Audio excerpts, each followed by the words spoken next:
नमस्कार बच्चों। आज हम आपको 2-3 दिन बाद जो है वीडियो दे रहे हैं। इसके लिए क्षमा प्रार्थी हैं। मेरे पास कुछ समस्याएं आ गई थी, इसलिए मैं वीडियो आपको नहीं दे पा रहा था।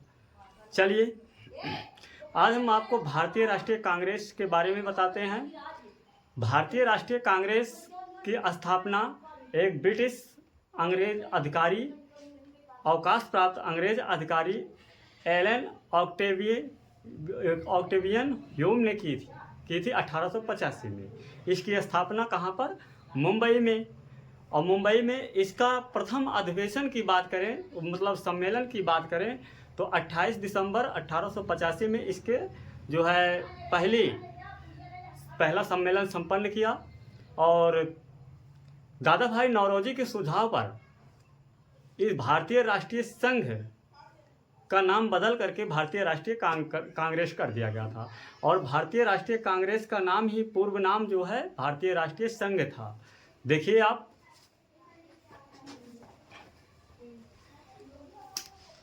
भारतीय राष्ट्रीय कांग्रेस की स्थापना एक अवकाश प्राप्त अंग्रेज अधिकारी एलन ऑक्टेवियन ह्यूम द्वारा 1885 में की गई थी।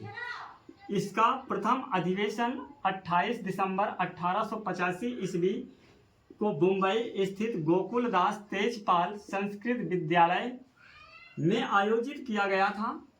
इस सम्मेलन के सुझाव में दादा भाई नौरोजी के सुझाव पर भारतीय राष्ट्रीय संघ का नाम बदल करके भारतीय राष्ट्रीय कांग्रेस कर दिया गया था।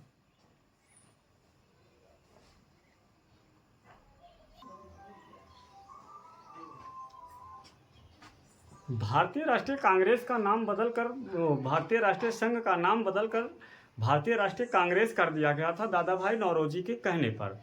और फिर यही जो है, जब इसका 28 दिसंबर 1885 में जब इसका प्रथम अधिवेशन हुआ, तो इस अधिवेशन का जो अध्यक्ष थे, प्रथम अध्यक्ष वो थे व्योमेश चंद्र बनर्जी। अर्थात इनको कांग्रेस का जो है भारतीय राष्ट्रीय कांग्रेस का प्रथम अध्यक्ष होने का गौरव जो है प्राप्त हुआ है। देखिए, इनके बाद यहीं पर कांग्रेस का जो है विभाजन हो गया। कांग्रेस दो भागों में विभक्त हो गया, उदारवाद एवं उग्रवाद। दो चरणों में विभक्त जो है क्रांतियां शुरू होती, मतलब आंदोलन शुरू होते हैं। और ये जो समय था 1885 से 1905 ईस्वी का जो समय था, ये समय उग्रवादियों का था, उदारवादियों का था। इसी में देखी जाए तो प्रोटेस्टा, प्रेयर और पिटिशन की जो है भावनाएं थी। ये कुछ सरकार की आलोचना, सरकार की नीतियों पर जो है, नीतियों की आलोचना पर कुछ प्रतिवर्ष जो है प्रस्ताव पारित किया जाता था तथा सुधार की मांग की जाती थी। देखिए आप, भारतीय राष्ट्रीय कांग्रेस का प्रथम अध्यक्ष होने का गौरव व्योमेश चंद्र बनर्जी को प्राप्त हुआ है। कांग्रेस कार्य की पद्धति मुख्यतः दो भागों में विभक्त हुआ। उदारवाद, पहला चरण आता है उदारवाद। 1885 से 1905 ईस्वी का जो समय था, ये उदारवादियों का समय था। और देखिए, 1885 से 1905 ईस्वी का कांग्रेस की मुख्य कार्य पद्धति पिटिशन, प्रेयर एवं प्रोटेस्टा की थी। प्रतिवर्ष सरकार की कुछ नीतियों की आलोचना पर प्रस्ताव पारित किए जाते थे तथा सुधार की मांग की जाती थी। भाई, उदारवादी चरण में जो समय था वो 1885 ईस्वी से लेकर के 1905 ईस्वी का समय था। ये उदारवादियों का समय था।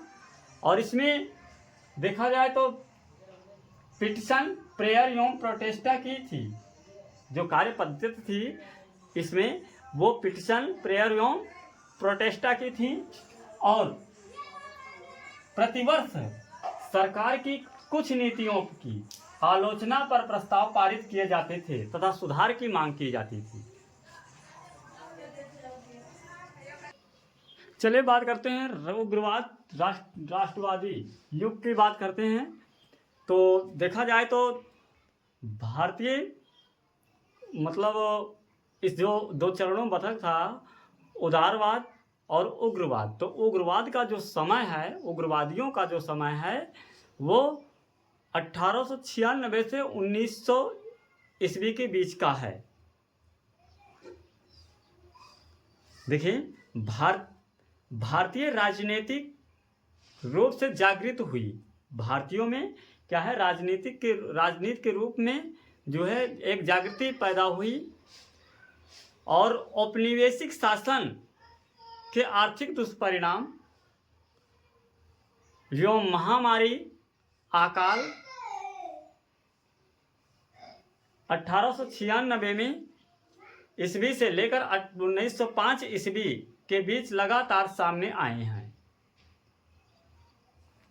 कहने का मतलब जो भारतीयों में राजनीतिक चेतना जागृत हुई और औपनिवेशिक शासन के दुष्परिणाम, महामारी, अकाल के रूप में 1896 से 1900 ईस्वी के बीच कई बार सामने आए हैं। शिक्षित युवा वर्ग की बात करें इस काल में तो वो स्वयं को वैधानिक नीतियों में बांध नहीं सके। पाश्चात्य शिक्षा एवं विचार युवा वर्ग को प्रजातंत्र, लोकतंत्र, राष्ट्रवाद, उग्रवाद के रूप में जैसे नए विचारधाराएं सामने आई या स्वयं को संपर्क में लाए। फिर बढ़ती हुई बेरोजगारी ने उन्हें उग्रवाद के रूप में मतलब